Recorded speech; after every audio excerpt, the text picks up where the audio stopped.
Bê, xungគ្រប់សួស្តីពុកម៉ែបងប្អូនយើងទាំងអស់គ្នាណាបាទហ្នឹងហើយសូមស្វាគមន៍មកកាន់កៅតម្រុយឆ្នោតបាទវៀតណាមរបស់យើងប្រចាំថ្ងៃទៀតហើយនៅថ្ងៃ24បាទថ្ងៃ24ប៉ះចំថ្ងៃសុក្រណាបាទអញ្ចឹងថ្ងៃសុក្រមានក៏សូមជូនពរឲ្យសនុកបាទសុខសប្បាយទាំងអស់គ្នាណាបាទហើយក៏សូមឲ្យមានលាភមានជ័យទាំងអស់គ្នាផងដែរបាទអញ្ចឹងសម្រាប់ថ្ងៃ24របស់យើងណាអេមីនក៏បាទមានលេខតម្រុយថ្មីដូចគ្នាដែលទុកចែកជូនពុកម៉ែបងប្អូនយើងបាទយកទៅកំសាន្តលេងបាទគ្រប់គ្នាតែម្ដងបាទអញ្ចឹងសម្រាប់តម្រុយថ្ងៃចាស់adminវិញគឺថាយើងចូលវាចូលត្រង់មែនតើ74ផ្លុកប៉ុសដេណាបាទនៅម៉ោង6ណាបាទហើយម៉ោងផ្សេងទៀតគឺថាបើចូលបានតែខ្ទង់អូសទេម៉ោងផ្សេងទៀតណាបាទណែអញ្ចឹងមុននេះខ្ញុំចូលទៅកាន់កៅតម្រុយថ្ងៃថ្មីរបស់យើងណាមានក៏សុំចិត្តទាំងអស់គ្នាបាទកុំភ្លេចបាទជួយចុច like មេដៃមេជើងជួយដល់មានម្នាក់មួយហើយនៅសម្រាប់ពុកម៉ែបងប្អូនយើងដែលថ្មីហ្នឹងមិនទាន់បានចុចនៅសញ្ញាជាវក៏កុំភ្លេចបាទចុចជូនអ្នកមានម្នាក់មួយផងប្រហែលជាការផ្ដល់នៅកម្លាំងចិត្តក៏ដូចជាការលើកទឹកចិត្តមកកាន់អ្នកមានដូចគ្នាណាបាទអញ្ចឹងសម្រាប់ថ្ងៃថ្មីរបស់យើងពីរលេខអត់មានឲ្យពុកម៉ែបងប្អូនយើងមកយកទៅកំសាន្តលេងនៅលេខបាទ56បាទគ្រាប់ទី2របស់យើងបាទមានឲ្យ34ចូលគ្រាប់ទី3របស់យើងវិញបាទគ្រាប់ទី3មានឲ្យពុកម៉ែបងប្អូនយើង02ហើយនឹងគ្រាប់ចុងក្រោយ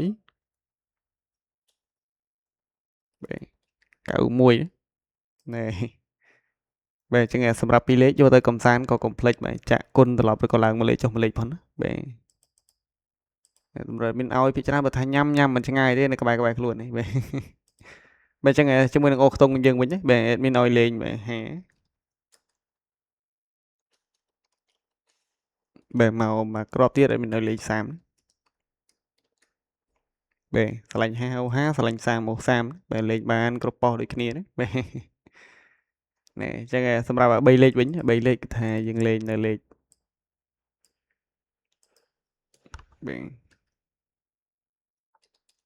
365បាទមកគ្រាប់ទៀតមានឲ្យលេងបាទ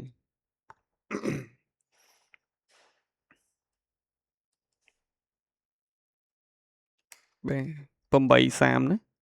បាទអញ្ចឹងឆ្លាញ់មួយណាលេខមួយហ្នឹងសម្រាប់3លេខរបស់យើងបាទយកទៅកំសាន្តក៏កុំភ្លេចបាទលេងគុណផងណាបាទកុំភ្លេចបាទចាក់គុណត្រឡប់ផងមកយើងបាទយើងលេងគុណទៅឆ្លាស់លេខភាគរយចូលវាចូលខ្ពស់ណាបាទបើយកបានគុណវាមិនងាយទេមកវិញណាបាទវាមិនងាយលេងចេញមកត្រង់ទេលេខវារត់ឆ្វេងរត់ស្ដាំវិញហ្នឹងឯង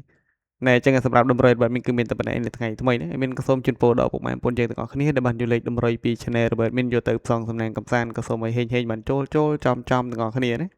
បាទហើយជាចុងក្រោយក៏សូមជូនពរដល់ពុកម៉ែបងប្អូនយើងបាទជូនពរឲ្យសុខភាពល្អសំណាងល្អណារកស៊ីបាទចេះតែមានចេះតែបានទាំងអស់គ្នាណាបាទលុយចេះតែចូលចំណូលចេះតែកើនគ្រប់ពេលគ្រប់វេលាបាទ